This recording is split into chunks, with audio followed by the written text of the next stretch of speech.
Hello wotv community, I'm Jackie Fox, and I got really lucky this week and pulled Faris right off the bat on, I think, the second pull of her banner, which is awesome because it left me a ton of viz to spend on the other 17k that you now need, but which allows you to first day 140 a character. So I've been playing with Faris a bit this week.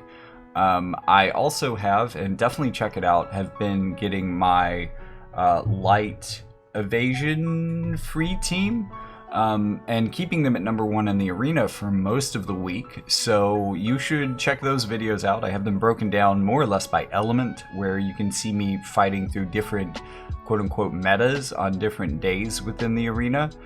So I wasn't focused as much on Faris, but I did do a poll to see what units you wanted to see her tested with.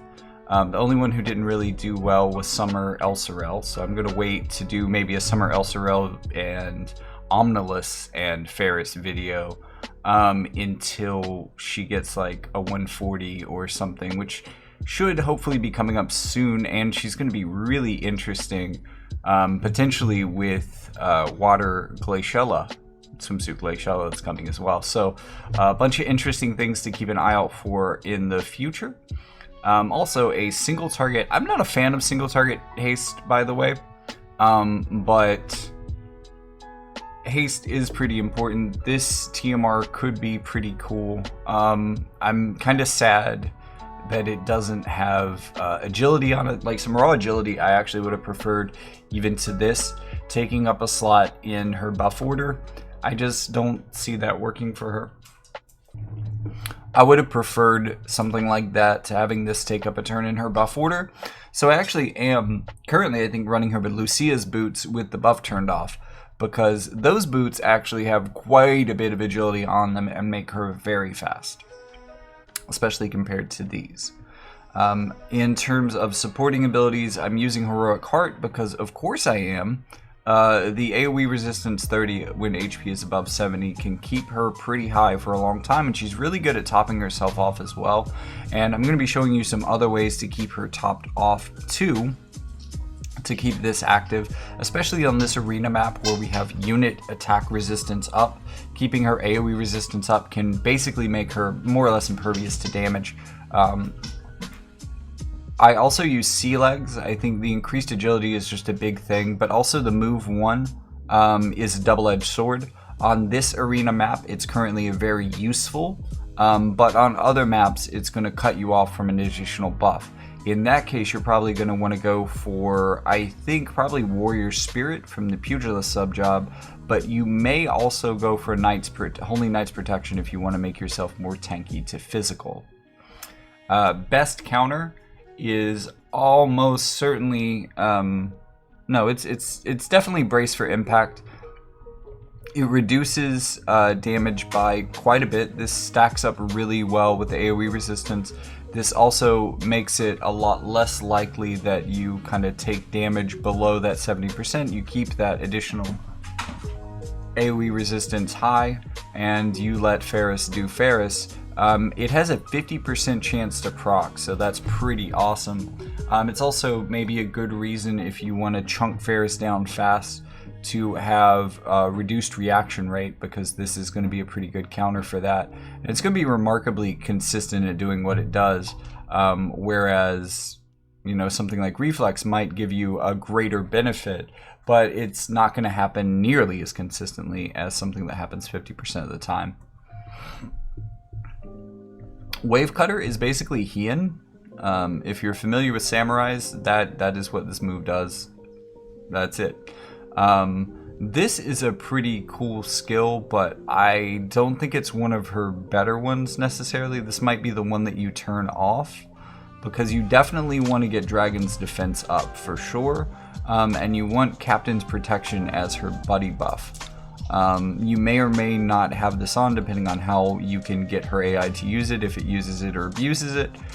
We've had videos, team building videos about that kind of question before, so maybe this is the buff that you turn off, but it's probably one of these two because Dragon Defense is amazing. But this is going to be able to manipulate her AI to close gaps and kind of group up for group buffing, as you're going to see later in the video. So I'm using Captain's Protection a lot, and then getting into Dragon's Defense after that, because that is just 20 more AoE resistance, decreasing AP consumption with Protect and Shell. It's just going to make her a lot tougher, and also accuracy up 30 is going to make her a lot better to hit. Where is it?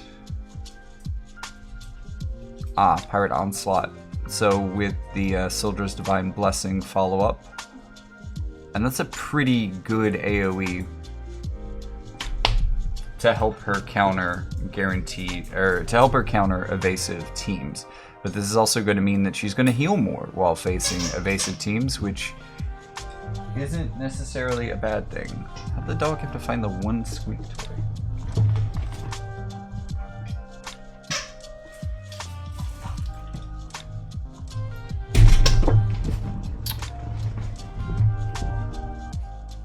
Pirate Raid is a skill that I'm not seeing her use as often, and this is probably very much because this is a unit attack resistance map. This might be something that I would see her use more in guild battle, and she is almost certainly going on my guild battle offense team. But this gives a really nice buff to herself and someone else. Oh no, that's Sildra's, yeah. Attack, magic, 40%, reaction block rate, 50% for both of them. And there's a pretty high range for this, so you usually find a second target for it unless your Faris has just run way the hell off. Vulner Cannon is interesting. It's a typeless attack, but it is water, so that's... if you can wrap your head around the way that non-elemental attacks are usually used, this would kind of be like that, only it's an elemental attack that doesn't have an attack type, so it can't be resisted in that way. It also decreases defense by 35 for 3 turns, so you can't resist it with attack type resistances at all. It's going to reduce your defense by 35, so you're not going to be able to get it with defense either. And Faris, while she does damage effectively, while she is a strong damage dealer, that's not necessarily her thing. She's not a tank, but she's meant to be tanky. She's absolutely a brawler. So as we were going through these skills, you know, you get defense penetration and you get slash attack resistance penetration. And another thing, this is actually pretty decent for like a modern DPS, but there isn't necessarily like the additional support. Neither of these gets up to 80. That's usually something that you could do. So there isn't like an additional defense penetration or additional slash attack resistance penetration, which isn't to say that there isn't other ways of kind of dealing with some of the stuff like decreasing defense.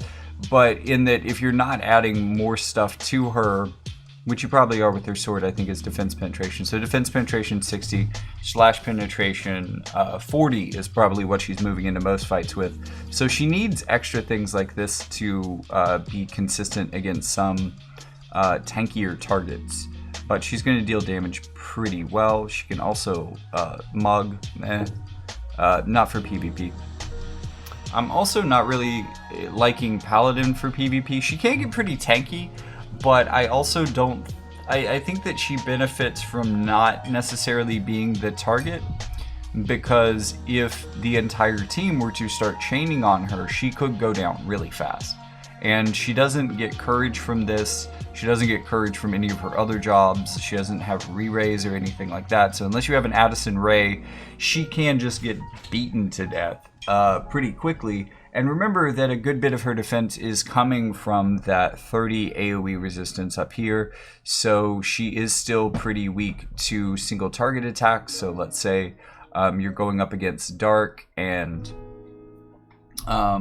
the difference between having hate or not might be whether you get hit with Sephiroth, Lil Leela, and Dark Fina, or just Sephiroth and Lil Leela, which you might be able to tank through pretty easily. But if you draw Dark Fina's Ire, that's going to be some really strong single target attacks that are really going to ignore a lot of her resistances, in addition to the fact that she's more of a good against physical unit than she is good against magical, so Dark Fina's already naturally going to kind of mess her up a bit. But Saintly Wall is a pretty good physical barrier. This will help shore you up against physical teams. And in theory, Taunting Blade is at least a very high modifier skill, so it would be one that would slap on her. And then I guess I usually leave Blade Bash on, because it's such a close range skill that it doesn't usually get used, and 25% chance to inflict stun, you tend to like it when it lands. So pretty good damage modifier on it now. Then we have Pugilist, which is really what I like to run her in. Restoring 30% of your HP is great. Being able to, I guess this is 20% HP and then 15 defense for 3 turns. Those two are both pretty great. So these are good skills to use in the midst of battle if she, wipes out everything near her and needs a skill to use. She's not going to be using these skills to interfere with like her main job skills, so don't worry about that. Well, I don't know. Iron Body Stance maybe, but it seems to be low on her priority list because I leave this on. I don't really see her use either of these necessarily. But they are both good skills for her to be proccing off in the middle of things after having taken damage. But arguably not super necessary, especially probably breathing technique, because she already has a way to heal herself that she uses quite often. So maybe more of an Iron Body Stance type thing. But what you're really liking here, I mean, Shifting Strike is going to help her close gaps, which situationally can be really good. It can also make up for not running the agility and extra movement, but it can also put her in dangerous situations, so that's going to be map dependent. But Spirit Breaker and Demon Purger are both pretty cool for her, as tanky as she can be, especially running into the right team. Again, if you're going up against a physical team here, especially like Spirit Breaker decreasing their attack, meaning that you can take more of their attacks. But these two have increased modifier 8 and 15 respectively for each time that you've received damage, with a maximum of 5 procs. So that can be a 285 modifier in Demon Purger, which will then absorb 30% of the damage done. Another reason you don't really need breathing technique. I'd rather get my healing from punching someone in the gut than just healing myself, even though breathing technique is a pretty reliable heal for a physical unit. Or bringing us up to 210 modifier on Spirit Breaker, which is a pretty efficient move and has really good range, but also decreases their attack power, which is going to help her survive maybe to Demon Purger them next. So a lot of cool things that can happen here. Remember how we were saying that with her sword she's probably coming into a fight at 60 defense penetration. Okay, well this, her limit break, is going to bring her up to 110, just complete defense penetration, which can make that Vulner Cannon a little bit less impactful or important, but hey, main sub-jobs usually aren't that great anyways. It's only 2 skills at the best. Even when they're good, you still feel like you're missing something. This is going to bring defense penetration up to 110 with her sword or with the spine blade, and it is going to bring it up to 90 with maybe Blood Sword, which is another way to add a little bit more healing. I just felt like it was a little bit redundant, and there's a lot of cool things that her custom sword do for her that I thought that would make her a little bit tankier, and that would, playing into that would be best. But Blood Sword would be a really good option that would only bring her up to 90 defense penetration here, which is fine. That is perfectly fine. I'm not going to shame you for only having 90 defense penetration. 200% modifier, cross-shaped damage, decent range, but here's the important part. It removes half of target's CT. So if you can hit multiple units with that, great. You're slowing their team, and it increases your CT by a quarter turn. So This is incredibly similar to Valentine's Ildira or Sweetheart Ildira's Limit Break. It is a smaller area of effect and I think larger damage.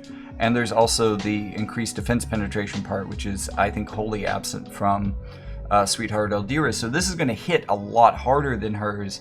And it's going to have a very similar effect in allowing you to just suddenly change the turn order quite dramatically, both by inserting yourself higher in it, but also like destroying the other team's place within that. So, with all of that being said, I think the best thing that could happen now is that we see her in action.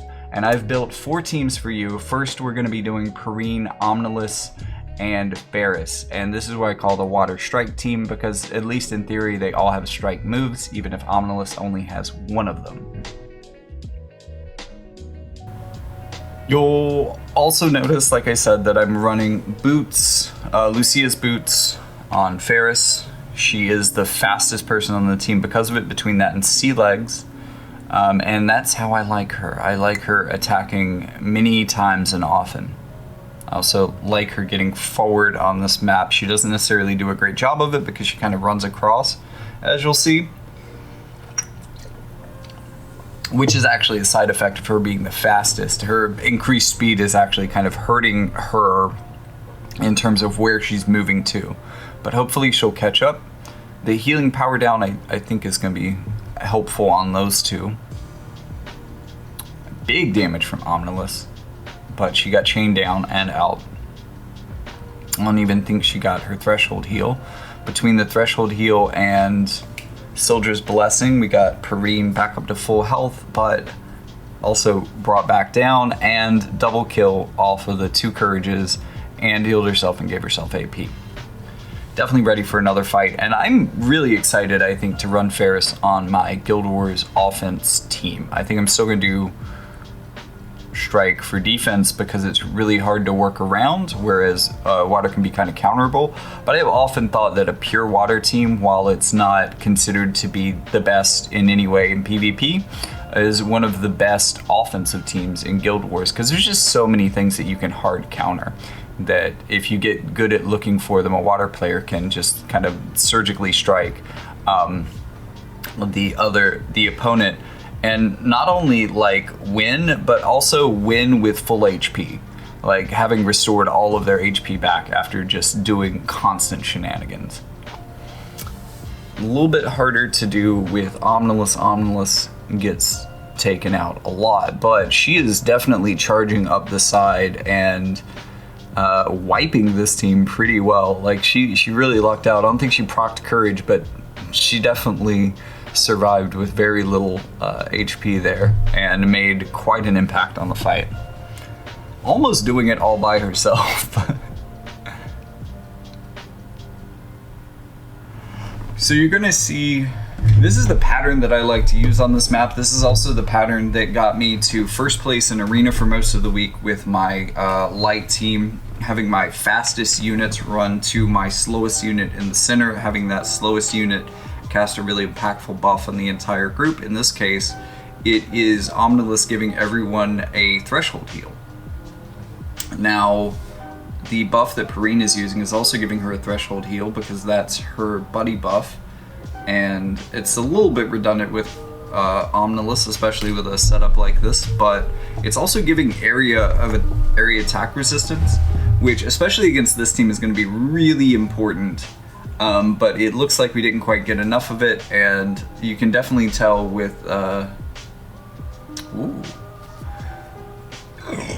Faris lasting until last there against some of the best AoE damage dealers in the game. I'm surprised that team wasn't higher in Arena last week. It really should have been. But hey, maybe people have figured out how to counter Dark really well at this point, and I don't know what I'm talking about. But especially on this map, that seems like a pretty cool team to have. This is just a test to see if this team can deal with evasion. They should be able to deal with fire pretty easily. You see Amnelis being able to get a lot of her buffs and stuff off. get in range of Mont and do some damage. Oh, but after getting hit by the entire team in sequence, she does go down. There was a pirate raid to chain on Mont and also buff up my party. Doing pretty good damage to Sara, but not enough to kind of like one-shot him or one-shot him down to Courage. But hopefully we're running out of turns of guaranteed hit avoidance. Although we did have that one Mirage Shield. That is now gone, so Yuffie should be vulnerable at this point. Doesn't look like Perrene has the AP to hit her, but with heightened accuracy, Faris was able to pull it off. Perrene still needs more. Okay, maybe she's used all of her subjugating fists at this point, and she's just cycling through buffs. But we did have a lot more than 1 HP when we finished that, so we did get the win. This team was not as good against evasion as I would like it to be. Other teams will try again against fire evasion just to see how well they do. That could have gone better. You know, I mean, it was against my counter element. It should have gone a little bit better. I'm not necessarily on this one building Amnelis for a lot of accuracy. If I was really trying to evasion hunt, she would have a more accurate build. I am liking the Wizard Rod on her because some of her other threshold abilities don't always proc. She can get chained down really just destroyed by stuff like that, I guess, and taken out pretty easily. So I am liking that the CT up on the Wizard Rod triggers at 90% because no matter what kind of damage Amnelis is taking, she's going to be able to trigger that in her fight, at least like with Courage active or something. So I'm going to swap her out on that team for Astrius. Astrius has better guaranteed hit, has better, I think, accuracy skills, or accuracy up in his buffs. But I've turned off Deep Fortification for Al's Shoulder Spike as the TMR armor here. So this whole team is going to have HP absorption for their first couple of turns. And we'll see how that can help keep them in HP. Although, the way that this team is buffing, I don't think that they're really going to meet us on the battlefield in a little while. So we're going to have to come to them. You can also see that Astrius is here rocking the Thornlet for the team, and that's going to mean that he is the agility breaker against the other side. Noctis is first down. Re-raise remove helped take Mashari out quickly. And then Faris came in and finished things off. Definitely using those sea legs to get in range. Okay, so we're going to try this team with Astrius over Amnelis against a more pure evasion team. No tank here, just evasive units all day long. Okay, Perrene can't hit, but she did break the Mirage barrier. Okay. We're doing good. Okay. Lots of healing, as I said, going up against evasion. Not doing a ton of damage here, especially against Faris. Look at Faris in the back, barely taking any damage from this because of the combination of AoE resistance and fire resistance, naturally, from being a water unit. So this is another team that has a lot of great AoE damage. Every one of these characters is known as being a powerful AoE DPS. It is potentially a janky rainbow team. It may not have the vision card synergies or power of some teams, so it may be a bit weaker, but let's see how this AoE damage works out against us. Now we do have the AoE resistance buff from Perrene, so we have a little bit of AoE resistance here, a little bit extra. Bradley is really beating us up from the front. We've got our damage boost from the Dragon Knuckles on Perrene active, but she's not going to get the opportunity to use that, it looks like. Crystal Tracer for the re-raise, good. Glad that finally came in handy since it didn't take the courage off of Bradley. I guess it could have done both. But definitely pinging Sephiroth. So this team is doing pretty well so far, I would say. That was a little bit of a gimme fight. The last two kind of have been. So let's see what I have. Okay. Water matchup. Water magic matchup 2. So this is going to be challenging for them in that they are a mostly good as a versus physical team. So running all magic is against them is going to be pretty tough for them.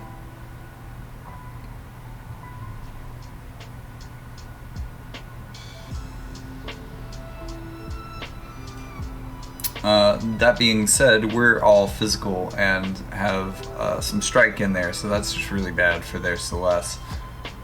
So tanks down, their other UR units down, they have an MR unit and it's not doing a lot of damage, so we're just going to chain it out of existence. Re-raise force comes in, Soldier's buff comes in, and we get the win. So let's try a light team, a lot more looking like what I was running, but with Sakura. I mean, I haven't run Sylvie in Arena in a couple weeks, I guess. But this looks kind of like a light team I would do. That's an LB onto Astrius. That feels like a little bit of a waste. Perrene retaliates an LB, sets up the chain for Astrius to demolish Sakura. Big damage finisher. This should probably be a full life. Yep. Full life lands. Perrene comes in to remove courage and take down Sylvie, but re-raise still happens. Ooh, that's a vortex kick that takes out both of them, but she gets pinged from behind by the Addison Ray that I forgot was there. 2 versus 1. Big chain going on from Astrius there. It did catch the courage. So it took a little bit more to take that one out. This looks like a pretty good light base with a Bradley. That could be good. Or it could be just a little bit off. We'll see how this works out. There is potentially a lot of courage on this team though. So courage removal is going to be important for my side, I think.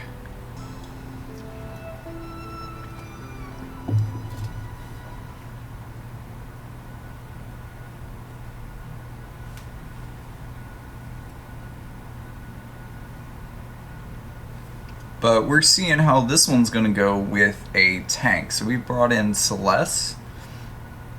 And, hey, whoa, Celes just sniped Bart's pretty well.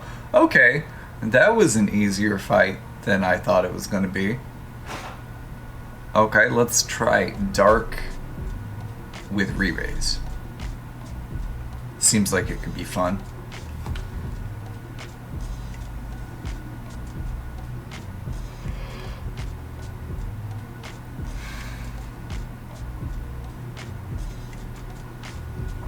It's a shame that Celes doesn't really have any buddy buffs, since she's definitely the slowest on this team. But this is also a good formation for letting your slow tank kind of get out in front, because they will be the first one on the team to make forward movement. Oh, Dwayne barely stayed in there. Big damage from Sephiroth. Dwayne is down. Counter skill hit my tank.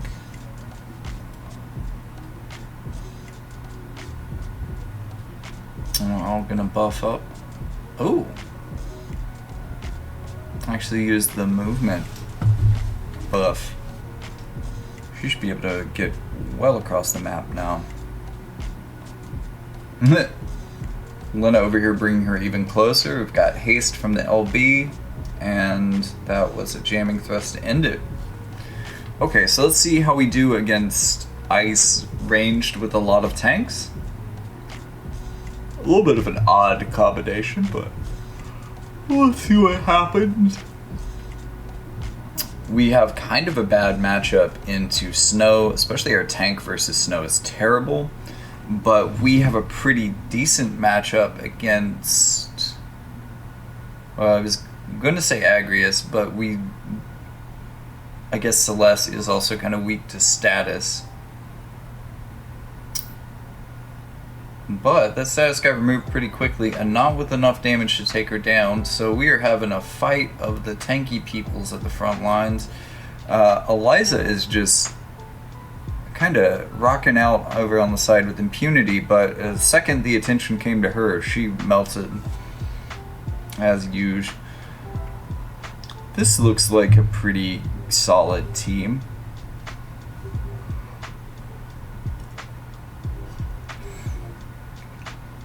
Oof, no haste for us. I don't believe we get any criticals either, which sucks. I like my critical hits. They're also going to have Protect on the entire team, which is going to be difficult for everyone but Celes. And Celes isn't really a damage dealer, but she's been whacking people pretty hard with those jamming thrusts. Alright, they've also got their defense and spirit up, so oof. Took a lot. Oh, lining up some AoEs. This is like, I think the other Earth team we faced that just all got in there to get AoE killed together after buffing. But that was a really impactful Royal Rend from Oberon, stunning 2 of my units out for a turn. It wasn't enough to get them back, but hey, it's okay. This is going to be Addison Rae with 2 140 units with re-raise naturally in their kit. So we have the chance to have 2 units with courage and re-raise. They set up their buffs right.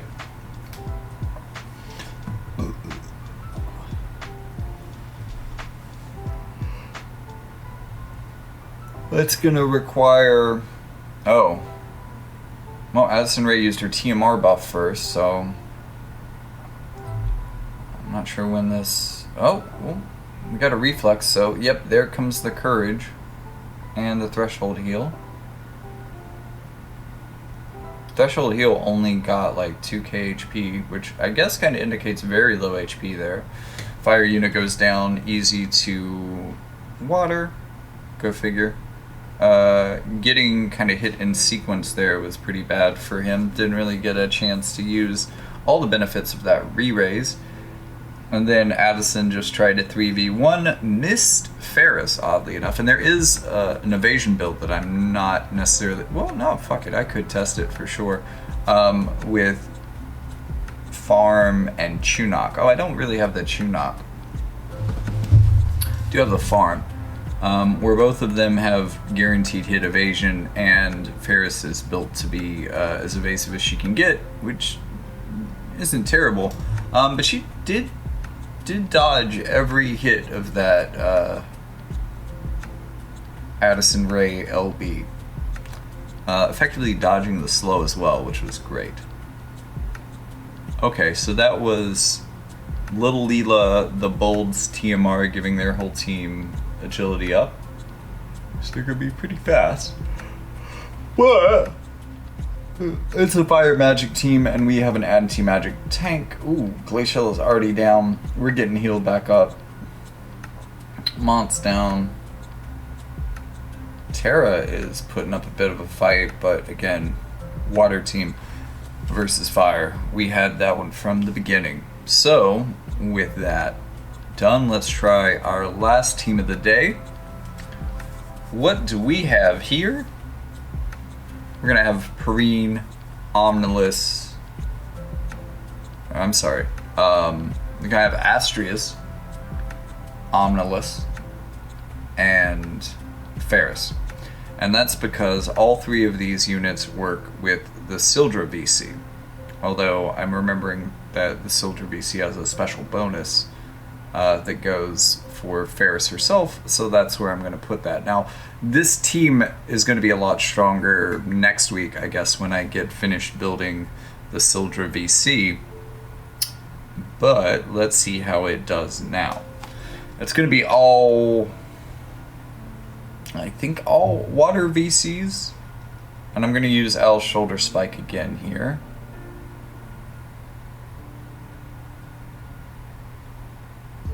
No, I am using Black Rose of the Battlefield for additional agility as a sub-VC on Amnelis. So Sildra and that, but all water VCs other than that. I'm trying to go for high speed. Although I could definitely run another water vision card, I guess, instead of the additional speed for sub.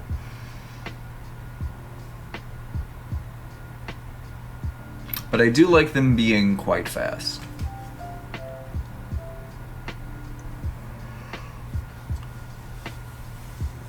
So let's test our luck against a more modern wind strike team. We've got the 2 new wind strike units. Amnelis making a graceful recovery and boosting her CT a ton before blasting everyone around her. Astrius is coming in to pick up the leftovers, and boy, Amnelis is just basically soloing this team. Or she was. Astrius is getting the sloppy seconds on this one. And Faris is just standing outside like, I guess I'll buff. You guys are doing everything for me. Even with sea legs, she can't keep up with that. But again, that's because she's kind of running more to the side during the buff pattern. The curse of being the fastest for this team, I guess. So how about we try a different type of wind team, because we haven't gone up against too many of those yet.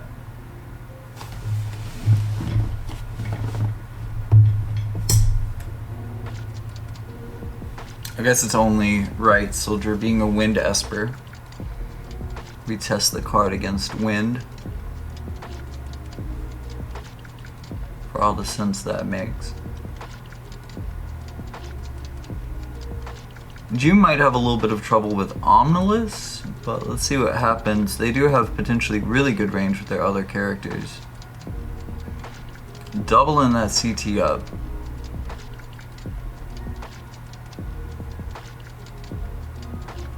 And they're not really paying attention to her either. Ooh, courage remove on Astrius brings him down a lot faster than usual. That's the LB from Faris, which is allowing her to lap June. Halloween Lilila has gotten isolated. Even with that massive isolation, Amnelis is showing her huge range on tertiary seal. Ternary? I don't remember how that's pronounced. Just insane range on that. Being able to hit basically 2 different sides of the map at once. With Amnelis just there, standing in the middle, or 3 sides, really. It can hit 3 targets.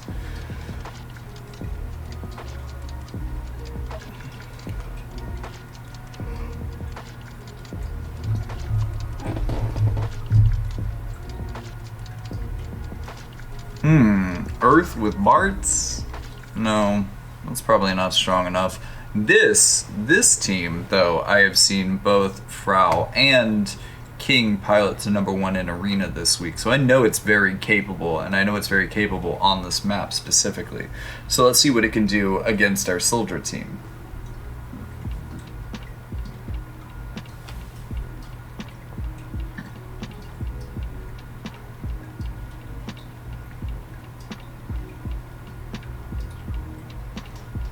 Okay, we got our courage to proc on Amnelis for first time ever.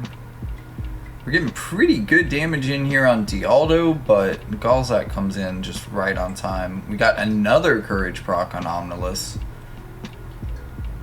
but not a very good heal on it.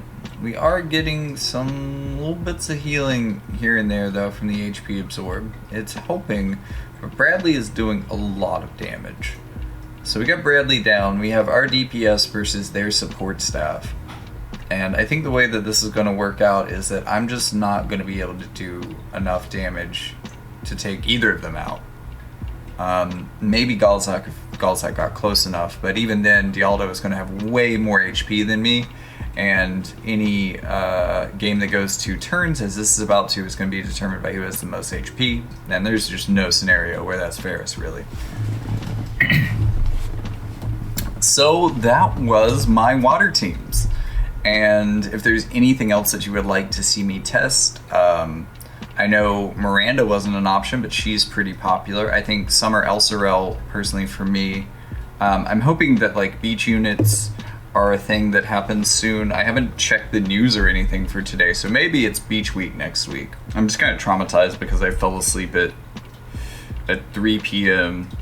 an hour before reset while I was doing damn good in Arena. And I just don't want to know how far I fell in that last hour. But I guess I'll get to see if I made the top 10 now. Meanwhile, while I'm logging in and looking for that, y'all need to check out that link in the description to the link tree. Come hang out in my Discord with me. Check out the other established powers in the Jackie Fox media empire, the video channels, the audio channels, podcasts is what the kids are calling them these days. But even the paper things, I think the kids are calling those books these days. I also sell those, and you are just welcome to any of that. Just go ahead. Just go ahead and binge. Whatever you want. I hear this generation's good at binging. Oh my god, I sound like a boomer. Okay. So, unfortunately, I'm not seeing a milestone reward. Wait. Maybe I have to go into Arena. 14th? That's some BS. I think I made most of the viz back, though. Maybe. Most of it. Yikes. I really got my butt kicked in that last hour. Frau won, though, so congratulations to the Empire. I think Frau definitely deserved it. They had a team for 3 out of 4 of the meta elements that were going on, and all did really well. All really deserved to win, and I could have done so much better if I had been awake, but there's only so much staying awake for Arena that I can put up with in a week. And I'm not gonna lie, some of the ways that Arena works are just kind of annoying to me, so maybe we're getting a rant video about that a little bit later. But let me just look at the notices. We've got Raph coming next week. There goes all my savings. Greater Demon also with Raph. Again, I said this before, but I think doubling up vision cards with the units. Oh. And then it was Balo, the time I became the strongest knight in Ardra. So I guess we're getting the Balo upgrade as well. Wait, he has a smartphone? Why is his name spelled 2 different ways throughout this? This is like the April Fool's thing? Okay, so I'm pretty excited for this. This seems pretty cool. I've been waiting for 140 Balo for a while. Pretty happy about that. Oh no! Looks like Faris is getting skipped in favor of Raph. Oh no, wait. Arena, Dark, and Water unit attack resistance up. Oh.